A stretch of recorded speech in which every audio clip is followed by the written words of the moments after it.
Shalom TV's coverage of the 10th anniversary Limmud conference is made possible in part by a grant from Dr. Naomi Vilko, in honor of her mother, Olga Vilko, and in memory of her father, William Vilko.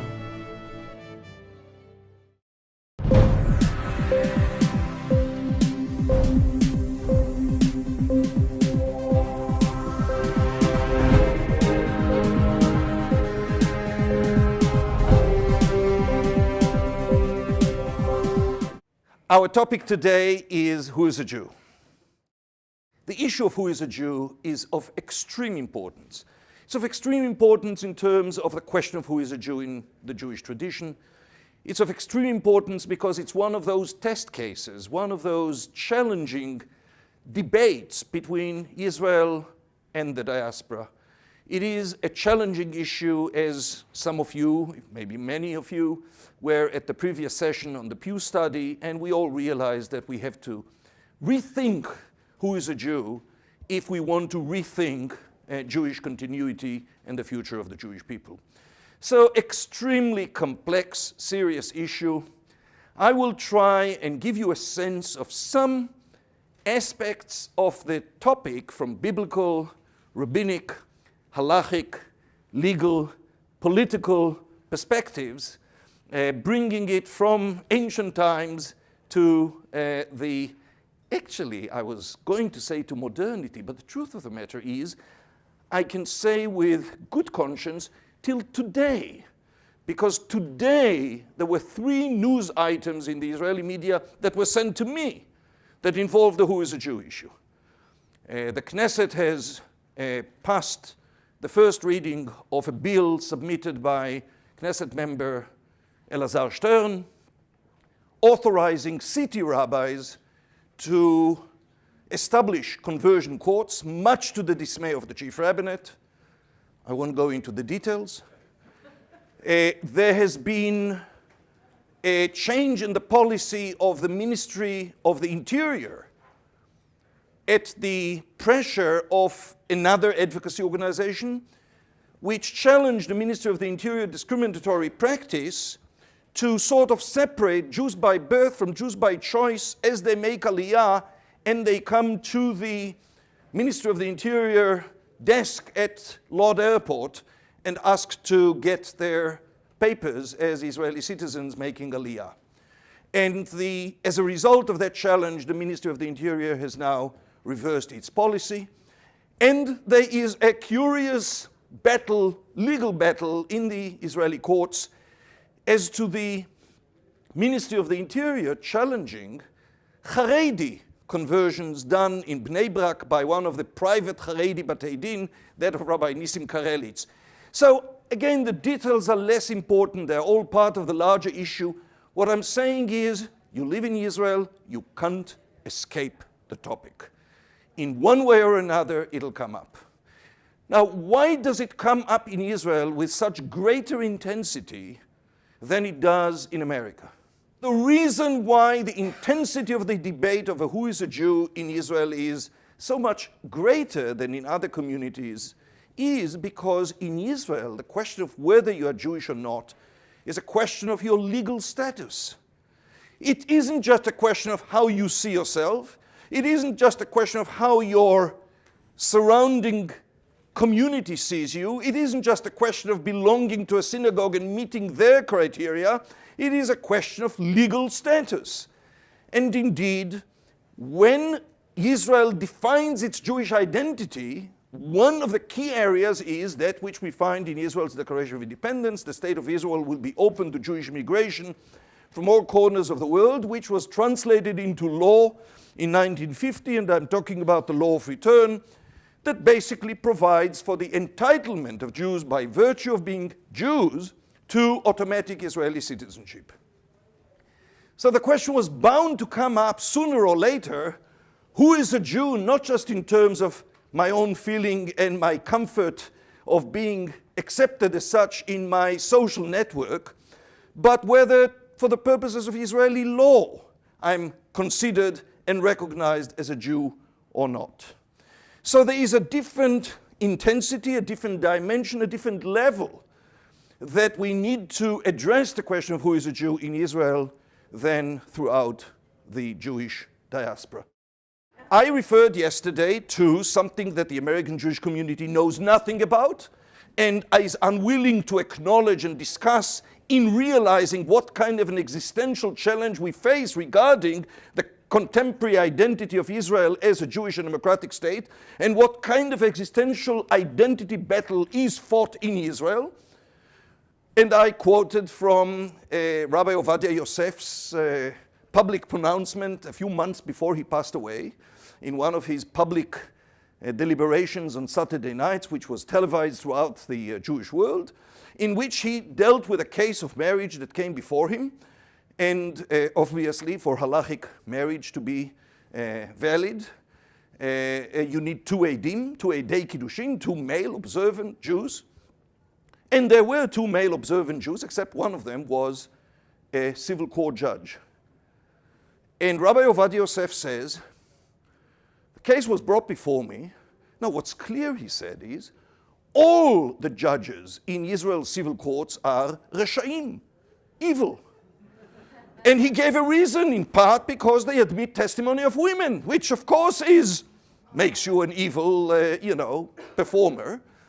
So all of them are psulei edut, all of them are ineligible to give valid testimony, and therefore he said, I ruled that the marriage is null and void, and they have to remarry. So yes, there are many areas in which Shas has a particular interpretation, which not only denies history, but it denies the legitimacy of the State of Israel, of democracy, of democratic legislation, of civil judiciary, and yet they are hailed by politicians from left and right, and our wonderful president, and I'm saying that not cynically but sincerely, hails Rabbi Ovadia Yosef as a great luminary, which he was. But the reality is that we do not realize the extent to which the existence of such views, when they are not just personal views or group views, but when they are integrated into the state machinery through control of state ministries, city rabbinates, batei din, rabbinic courts, the chief rabbinate, etc., the kind of damage that it causes and the kind of threat that it presents to the identity and the life and the future of Israel as a Jewish and democratic state. So let me start with a personal experience in the courts. One of the landmark cases regarding who is a Jew that I argued in the Supreme Court was responded to by Shas, the ultra-Orthodox Sephardic party. Now, that is part of the Israeli legal anomaly. Shas controlled the Ministry of the Interior, as they did for many years, fortunately not now. And they did their utmost to prevent a registration of conservative, reform, reconstructionist Jews by choice as Jews. But following legal challenges, it got to a point after a long time that the Attorney General at the time put his foot down and said, enough is enough. So they took, in Hebrew we say hafuch al hafuch, sort of this route, and Shas as a party, as an ultra-Orthodox party, petitioned to the Israeli Supreme Court against the Minister of the Interior, which was a Shas Minister of the Interior, using a private attorney, because the Attorney General refused to represent them on this issue with that point of view. And what was the point of view?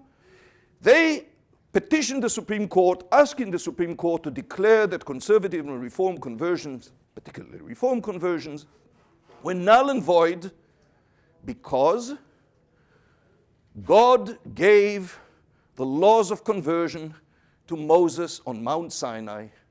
These laws have not changed, will not change, and anyone who attempts to change them obviously takes these converts outside the Jewish fold, and therefore the Supreme Court has to declare that they are null and void. It was fascinating, reminds one of the theological disputations in the Spanish Inquisition and the like.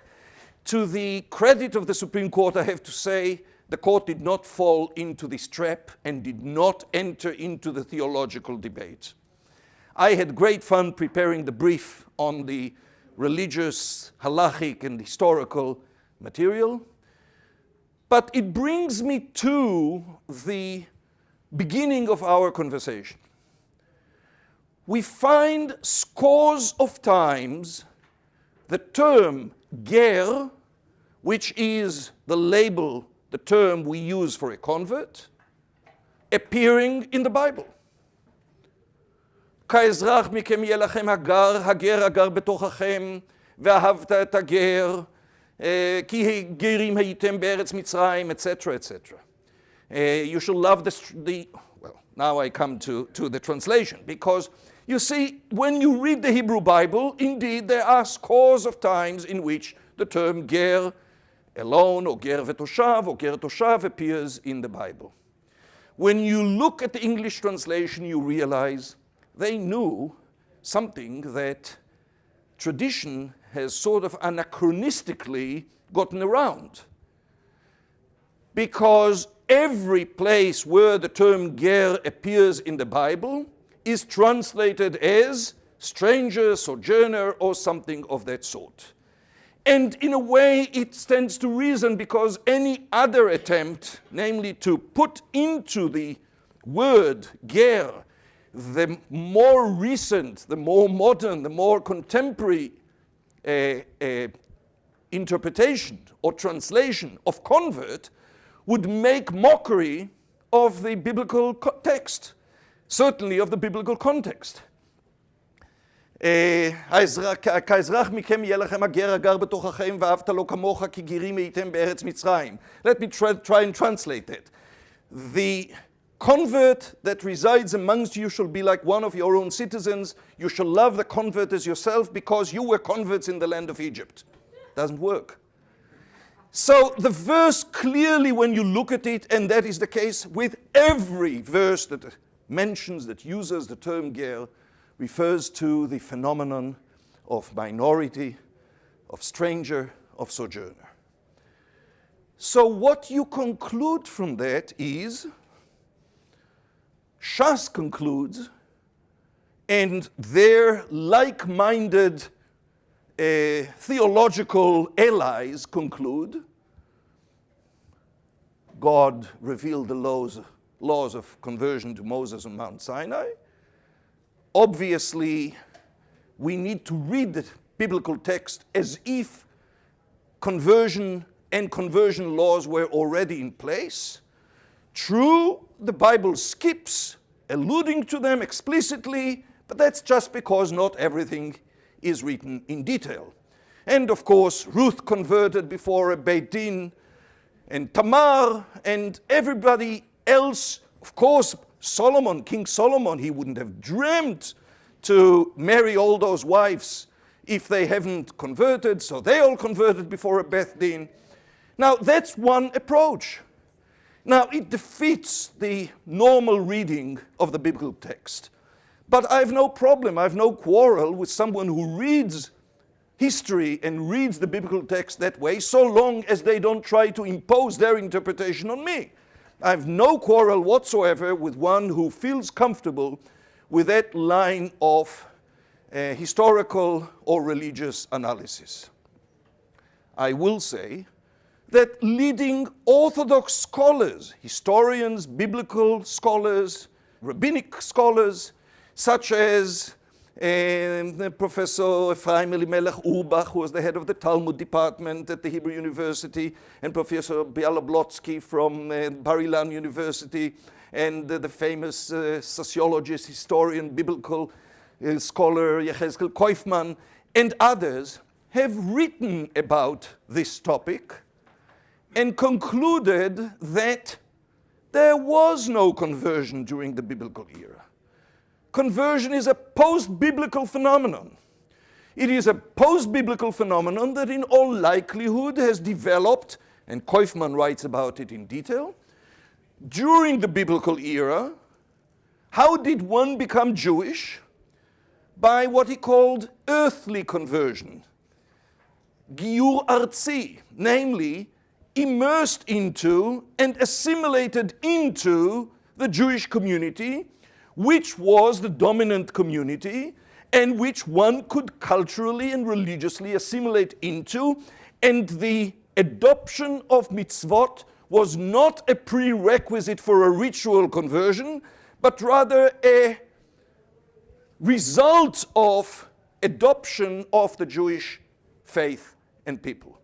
Namely, the performance of mitzvot, the observance of mitzvot, was a subsequent result of deciding to become Jewish and being immersed and assimilated into the Jewish community, not a prerequisite. So these leading scholars have all concluded that from a historical perspective, there was no conversion in biblical times. Conversion has developed in part as a result of the exile and the fact that no longer could you immerse and assimilate into the Jewish community as a sovereign community that lives on the land and runs its life, but rather is now a minority community that has to develop all kinds of fences in order to protect itself from being torn apart. And one of those fences was the development of a Torah Sheba'al Peh, of an oral law, and variety of limitations, rituals, and instances in which the rabbinic authorities exerted their authority and established criteria for who is in and who is out. So the interesting thing, of course, as I say, is that when you look at those scholarly writings, you will have no doubt in your mind that the institution of conversion is a new institution that, unlike the fundamentalist claim of Shas, did not exist in pre-rabbinic, pre-exilic times. Now, there's one very interesting proof text that I want to share with you, which obviously is seen usually as teaching something else, but I invite you to read it with the eye that I just sort of attempted to open for you. So I'm reading from the Babylonian Talmud, Tractate Yevamot 46a. Our rabbis taught, if a proselyte was circumcised but had not performed the prescribed ritual ablution, the mikveh, Rabbi Eliezer said, behold, he is a proper proselyte. For so we find that our forefathers were circumcised that had not performed the ritual ablution. If he performed the prescribed ablution but had not been circumcised, Rabbi Yoshua says, behold, he is a proper proselyte. For so we find that the mothers had performed ritual ablution but had not been circumcised.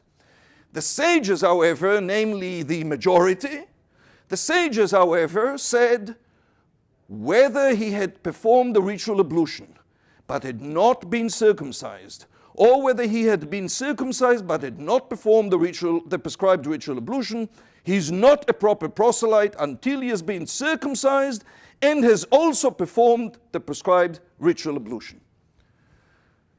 So, as I said, Yevamot 46a. Now, on the one hand, you hear this Talmudic debate, and you realize that what we find is the basis for the halachic requirement as a prerequisite for a valid conversion from a halachic perspective of both milah and tvila, both circumcision and the ritual ablution. But what else can we learn from this paragraph, this passage in Yevamot? So here we have Rabbi Eliezer, Rabbi Yoshua, around the period of the destruction of the temple, and debating among themselves and with the sages, possibly subsequently, possibly this discussion sort of brings up Rabbi Eliezer and Rabbi Yoshua's view. And one thing we can conclude for sure, unlike Shas that is so determined that they feel confident that the Supreme Court should uphold their view that already Moses received the laws of conversion and there is no question as to what they are, Rabbi Eliezer and Rabbi Yoshua and the sages are still arguing what constitutes proper conversion. So one thing we can conclude for sure, at that period, very late, certainly post-biblical, still the question of how does one convert is not at all taken for granted, is not at all clear, is not at all agreed upon. So what I suggest to you is that when we look at the question of conversion from the perspective of ancient sources, biblical, rabbinic, we see a process of progression, a process of change. And the sociologists and the historians of the Jewish tradition suggest to us that that process of change has been influenced by the social, historical conditions of the Jewish people and the transformation, the traumatic transformation from a people living in their land as a sovereign people to exile and to having to develop the oral law as a protective coat that replaced the sovereignty which prior to that enabled people to assimilate in. So what we find is both in the rabbinic text and the responsa text, we find conflicting views as to are converts good for the Jews or bad for the Jews? Should we be admitting converts or should we be keeping them away? One says, Kashim gerim Israel kesapachat. Converts are as harsh to the Jewish people as a sore. And another says, the Israelites, the Jewish people, weren't exiled for any other reason than to bring to the fold converts. So we deal both with personal conflicting approach to are converts good or bad, and we are dealing with reactions and responses to different historical circumstances. At a time when converts whose allegiance was maybe sort of tenuous already to start with, under conditions of pressure have turned around and joined with Israel, with the opponents, with the enemies, I can see people reacting and basically casting grave doubts and bad-mouthing converts altogether. So what we see is that within the rabbinic tradition, there are conflicting views. Now let's come to modernity. And of course, there's a lot more that could be said, but let's come to modernity. Now, why do people convert? Most people nowadays convert because they fell in love with a Jewish spouse. Now, the interesting thing is that, for instance, you read that when you look at the reasons why people convert, you find in the Shulchan Aruch, Yoredea, laws of converts, when a non-Jew comes to convert, investigate him lest he come to the Jewish religion for money or to qualify for a position or authority or because of apprehension. If he is a man, investigate him lest he has cast his eyes on a Jewish woman. And if it is a woman, investigate her lest she had cast her eyes on one of the young men of Israel, a young Jew. And if no ulterior motive is found in them, inform them of the weight of the yoke of the Torah, etc., etc. So you find Shulchan Aruch following the Maimonidean text in Mishneh Torah, following the Talmudic text, that you actually have to make sure that people who come to convert for the sake of heaven and not for ulterior reasons. And if they are coming for ulterior reasons, you ought to reject them. And in rejecting them and declaring them to be ineligible for conversion, of course, the key reason for such rejection is that they have come for the purpose of marriage. Now, we know that most of the people that come to convert today come to convert because they want to get married. And we now see that explicitly and continuously that particular motivation has been declared as objectionable. Times have changed. And the question is, how do we respond to changing times? And that is why I say it was very interesting to hear Professor Steve Cohen talk about the Filipino wife in the Pew session, saying times have changed. Now, what happens with changing times? There are two possible reactions, and that will bring us closer to Israel. There are two possible reactions. One is to say, times may change, but the laws do not change. The principles do not change. To the extent that we need converts who accept Judaism for spiritual and religious reasons, and indeed, Kabbalat ol mitzvot, acceptance of the yoke of mitzvot, is an integral element in the requirements of conversion, and without that, or without sincere acceptance of the yoke of mitzvot, we ought to say, sorry, we'll love you as a human being, you are wonderful and we'll be good friends, but we have no need for Jews like you. So that is one view. And that view is so strong to the point that one of the great decisors of the 20th century, Rabbi Moshe Feinstein, Igrot Moshe, went further to say, A, we ought not to admit them for conversion if we are not convinced that they are going to be fully embracing and observing the mitzvot. But more so, even if we did admit them, and it turns out that they retracted, that they really are not observing, that they really didn't intend sincerely on observing mitzvot, then he says that conversion is null and void. They've done nothing. He's not alone. Rabbi Tzvi Pesach Frank, Rabbi Reicher, others have written responsa to the same effect.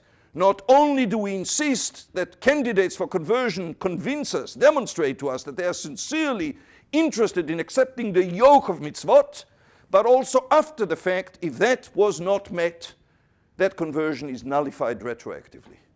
One moment.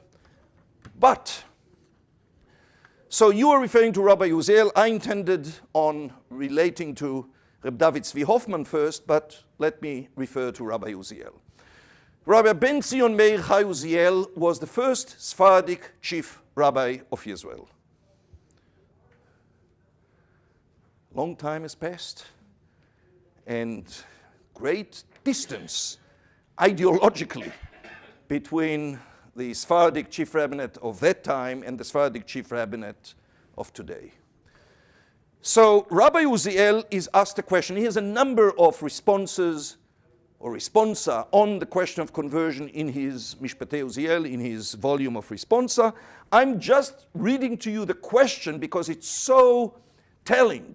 The question that was put to him in 1951 by a rabbi from Morocco, Rabbi Yuda Leon Khalfon, who is describing the situation that they have in Morocco in 51. Nowadays, there are those amongst us, ba'avonotenu harabim, because of the degradation of the generations and our sins, Jews who cohabit with foreign women. Some of them are married according to their laws, namely civil marriage. Some of them maybe not because they desire to do so, but the time has caused that, namely the circumstances, namely that they lived among the Gentiles under dangerous conditions, and these women possibly have saved them from death by taking them in. And some are not married, but live with women out of their own volition as husbands and wives, namely sort of common law marriage. And they have children. They have sons. And they want to convert them and bring them into the Jewish faith. And among those male children, some have been circumcised, some have not been circumcised. And these people, namely the Jews who cohabit or live with Gentile wives, women, some of them are observant like Jews of this time, namely just Jews, you know. To them, we have concluded that we should convert the wives according to, and he gives some of the sources, namely those who are simple, observant Jews, we have no problem, we converted them, converted the wives, or converted the children. But others are not observant.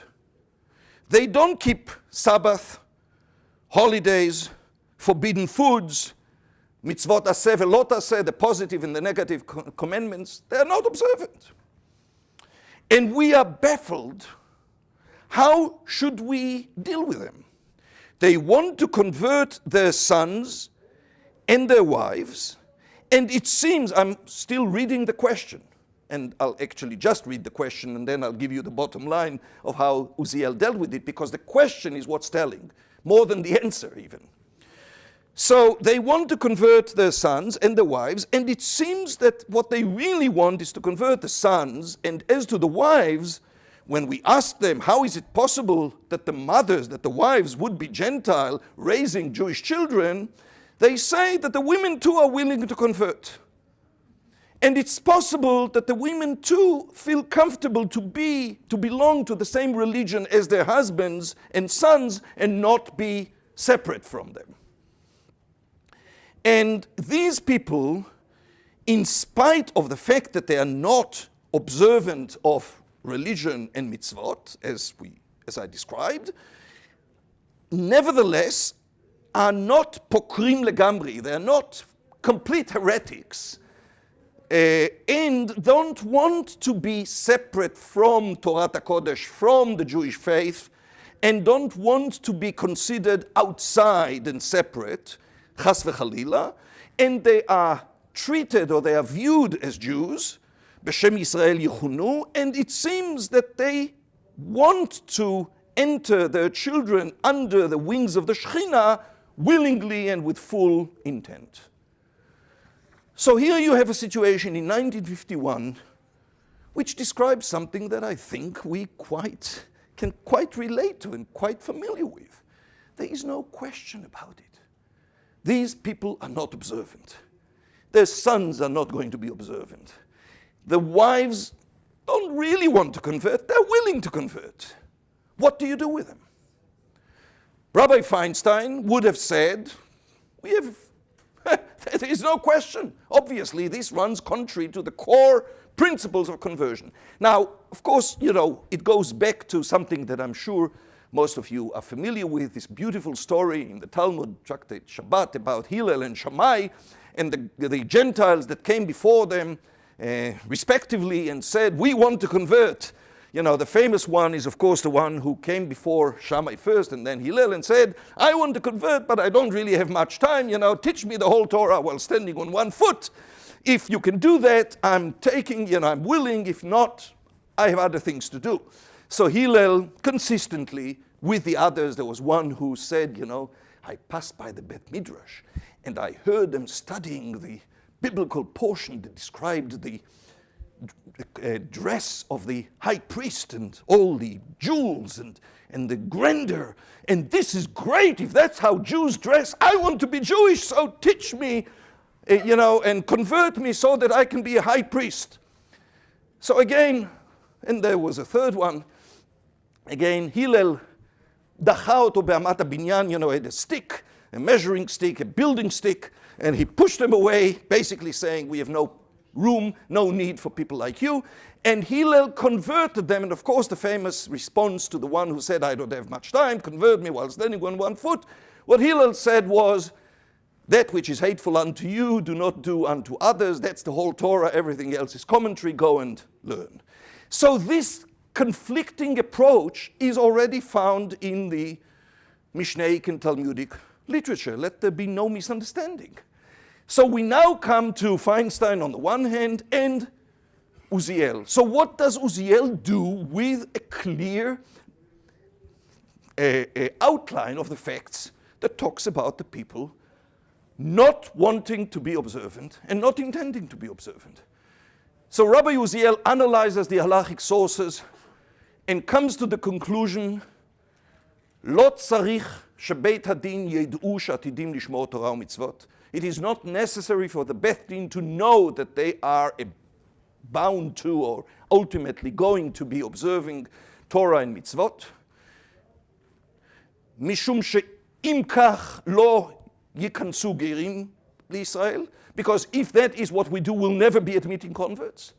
And he concludes, mutar v'mitzvah לקבל אותם, אפילו אם אנחנו יודעים שלא ישמרו את כל המצוות. It is permitted and it is a mitzvah to admit them, namely to convert them, even when we know that they are not going to be fully observant.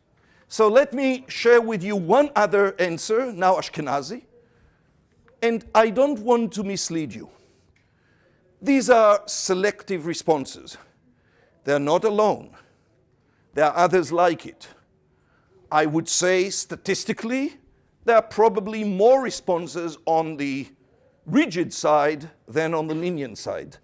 But what I'm trying to suggest to you is that leniency and inclusiveness is not necessarily a non-orthodox trait, and that interpreting the same halachic sources of the Mishnah and the Gemara and the Poskim is shared by some not marginal halachic figures, but now I talked about Rabbi Uziel, great halachist, rabbi of great standing, and the other one that I want to mention now is Reb David Tzvi Hoffman. Reb David Tzvi Hoffman was born in Hungary toward the end of the 19th century, died I think in 1921.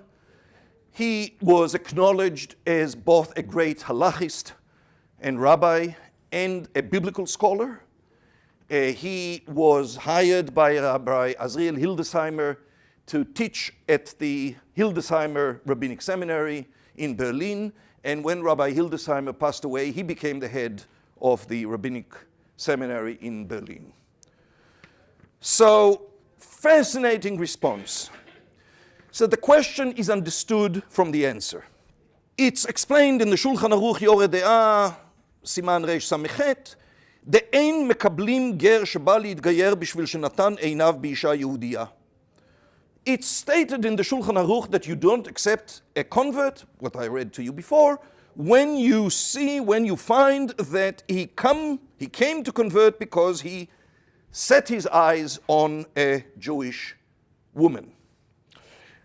אמנם כבר הקשו עליו התוספות ביבמות וכולי, מהילל דגייר לגוי שמר על מנת לעשות כהן גדול, וכן מרבי חייא דמנחות דאמרה על מנת שנעשה לאותו תלמיד.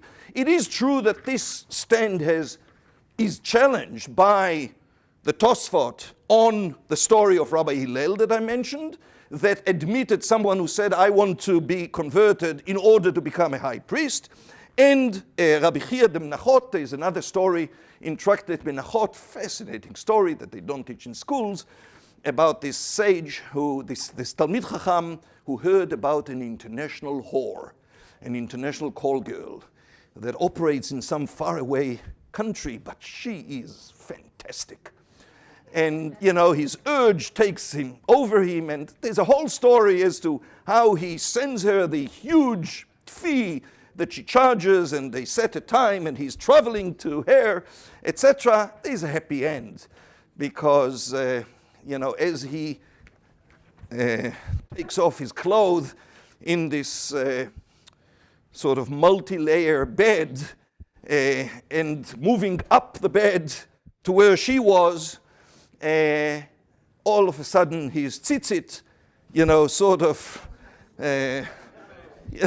hits him, and he, all of a sudden, he wakes up to realize what a terrible thing, and he runs away and goes back to Israel, and she sells her property. She has never had anything like that happen before. I imagine there were medical, impediments that she encountered, but nothing like that. So she comes to Rabbi Chia, and she says, I want to convert. And he asks her, is it possible that you have set your eyes at one of my students? And she responds, yes, there is this student, and she tells him the story. And he converts her. So this is a fantastic story about, in the Talmudic text, about the importance of mitzvah tzitzit, the mitzvah of tzitzit. So, but of course it went down as also a good proof text for some leniency in some instances on the issue of conversion. So he says, but we know that the Tosfot in Yevamot and in Menachot, etc., V'teirutzu Tosfot, and the Tosfot responded, why did Hillel and Rabbi Chia convert them? Debetuchim hayu desofan lasot l'shem shamayim. Because they were confident that ultimately, maybe today they come for ulterior motives, but ultimately they'll be, full-fledged Jews and will do things for the sake of heaven. וכתב הבית יוסף ובא בשח, etc., etc., דמכאן יש ללמוד הכל לפי ראות עיני בית הדין. So the conclusion is that it all depends on the assessment of the court.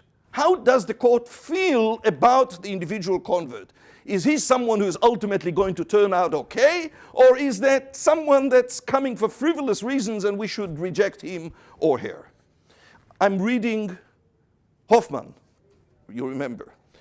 Now, והנה, אם ברור בעיני הבית דין שעושה לשם שמיים, אף דנתן עיניו גם באישה יהודית, יש להתיר לקבלו. So, if the court concludes that the candidate for conversion does what he comes to convert because he wants to be a mehadrin, a good convert, good Jew for the sake of heaven, you ought to admit him, even if it is understood that he's initially come because he set his eyes on a Jewish girl, namely for the purpose of marriage.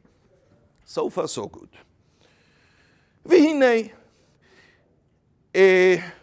בנידון דידן, דכבר נשא היהודית בדיניהם, והיא כבר הפקירה עצמה לו ומעוברת ממנו, דבר ברור שתנסה לו אף שלא יתגייר. אם כן רגליים לדבר דעושה לשם שמיים. And in our case, now we see the reality, after these lofty principles.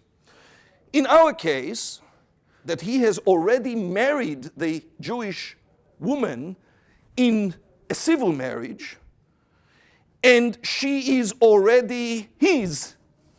She's already committed to live with him, and she's already pregnant. It's clear that she would remain married to him even if he doesn't convert. So there is room to assume that he's doing it for the sake of heaven. ועוד, דאם לא נקבלנו, תנסה לו באיסור דאורייתא, דיהודית לגוי אסורה מדאורייתא. And if we don't admit him, she will marry him. Namely, she's married to him anyway, and which would be worse because a Jewish woman marrying a Gentile is asur midoraita, is prohibited, bidoraita, is a severe sin, severe violation. And he quotes Maramshik, etc. ואם כן, טוב שנקבלנו משתנסה לו באיסור. And therefore it is better that we admit him rather than having her marry him in sin.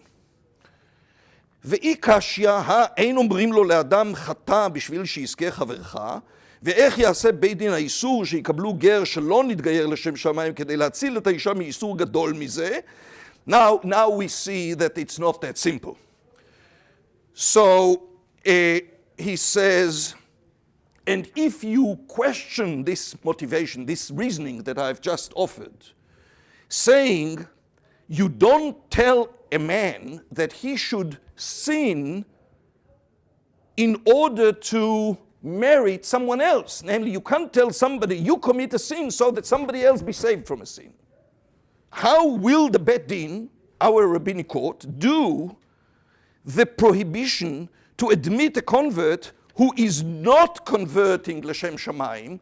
So he's certainly open to the idea that maybe all this reasoning is sort of theoretic, but this guy really isn't converting for the sake of heaven.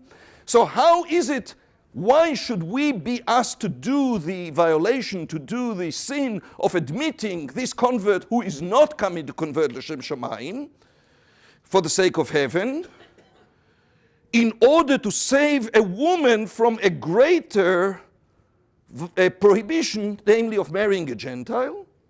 And she would be living all her life in this prohibition. It's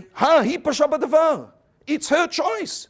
She committed that crime. She committed that sin. Why should we be asked to commit another sin in order to relieve her of a sin that she entered into voluntarily? על זה יש לומר חדה דאף על גב תחילתה בפשיעה דהפקירה עצמה לנוכרים מכל מקום סופה כאונס דכיוון שהיא מעוברת ממנו אינה יכולה לסבול בושתה שלא להינשא לו. On that we need to answer the following. First of all, even though she started out voluntarily and made herself available to a Gentile, at this point it's already like an onus. This is already a fait accompli.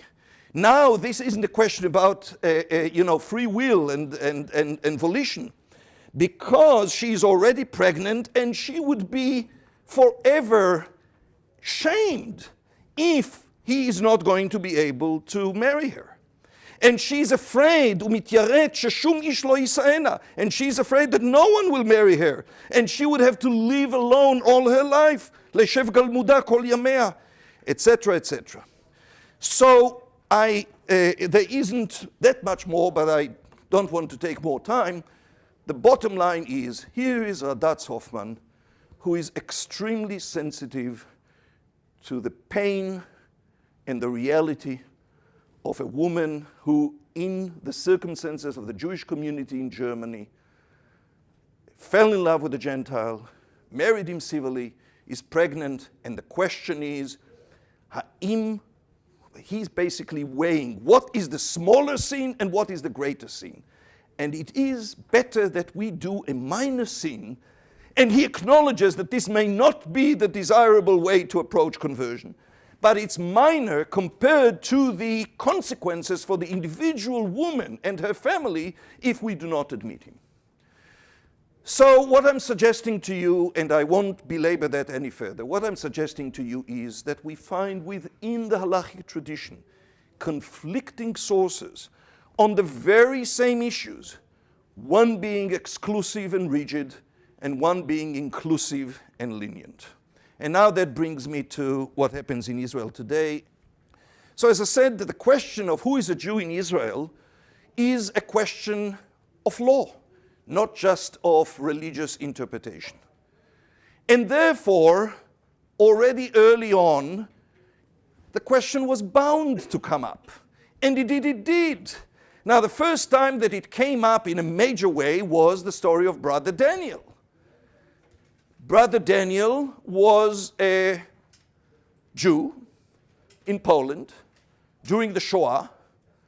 He was saved, apparently lived among the partisans, and was saved and was raised further as a young man by monks who influenced him religiously to the point that he decided to convert to Christianity. And not only did he convert to Christianity, but he became a priest. And he chose to belong to the Carmelite order in the church, knowing that the Carmelite order has its center on Mount Carmel and wanting to reunite with his people. So he fights with the Polish authorities, and finally in the late 50s, early 60s, he gets an exit visa. Wasn't a simple thing. Comes to Israel, and the first thing he says is, here I am. I want Israeli citizenship under the law of return. So the question that was presented to the Ministry of the Interior and then to the courts, because the Ministry of the Interior said thank you, but no thank you. You made your choice, you are now a priest, and that does not enable you to be eligible to Israeli citizenship under the law of return.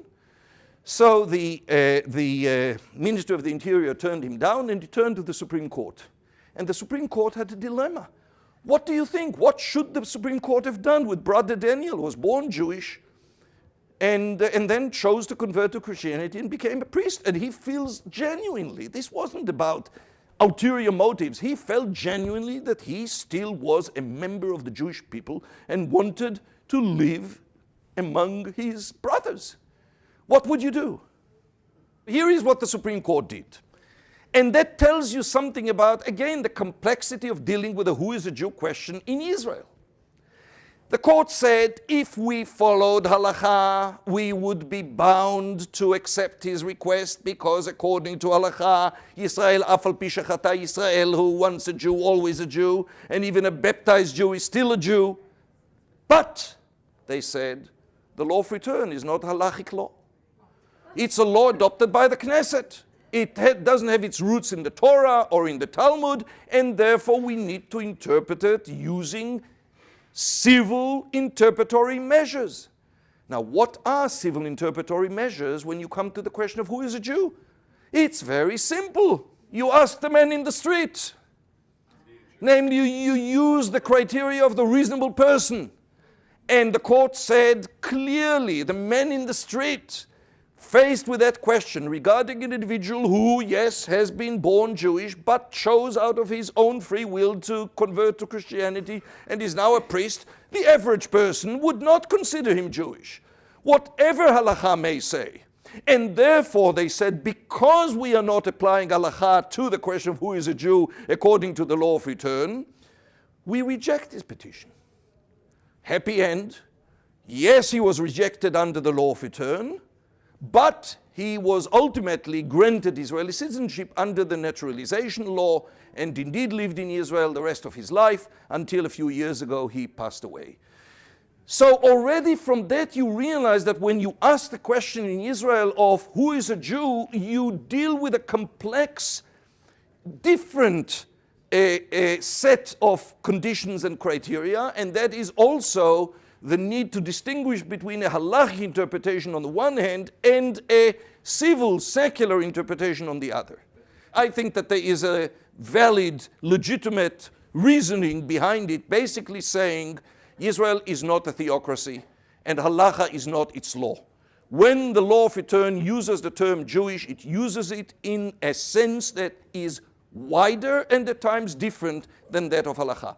The famous Shalit case raised another question, namely a Jewish psychologist of the Israeli Navy, Benny Shalit, married to a woman of Christian descent who was not religious, from Scotland, comes to Israel, they have 2 children, and they want to register him as Jewish according to their national identity and leave the religious registration blank, because they say they don't have a religious affiliation. The Supreme Court, in the case of Major Shalit, decided, you know, this is a very complicated question, and the clerk in the Ministry of the Interior certainly does not have the sociological, theological, historical, anthropological knowledge to be able to decipher, and therefore when a person comes and declares in good faith that his child is Jewish, you need to write down that he's Jewish.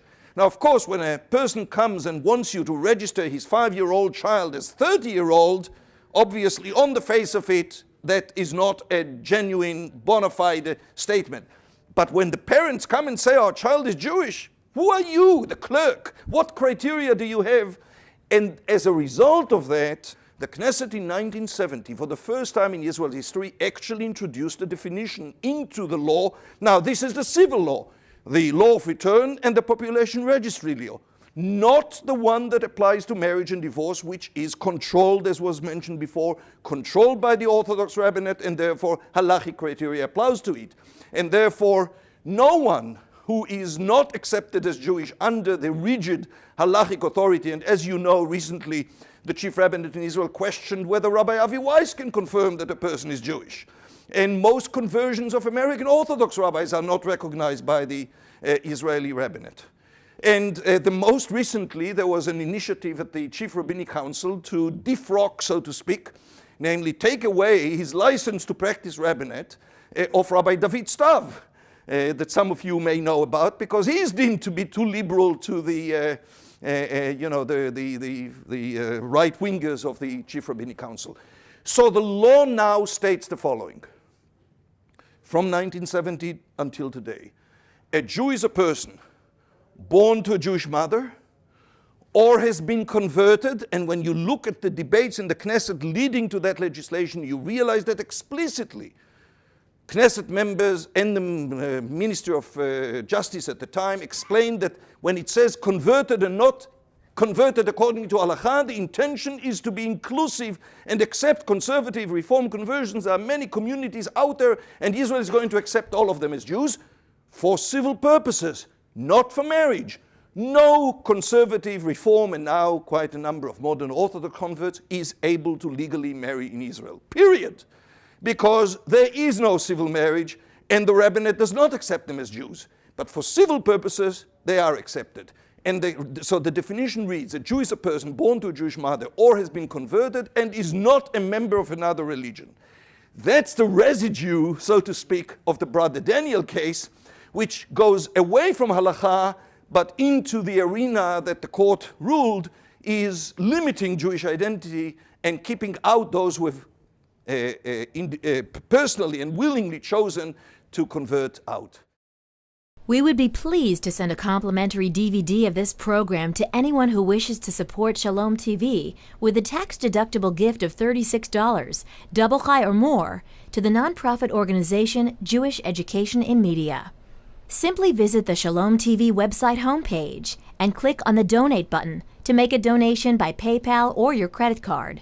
And please indicate the program for which you would like a DVD. Or you can send your tax-deductible check made out to GEM. To GEM, Post Office Box 180, Riverdale Station, Bronx, New York, 10471. And again, please remember to indicate which program you would like to receive on DVD with our compliments. And we thank you for your kind support.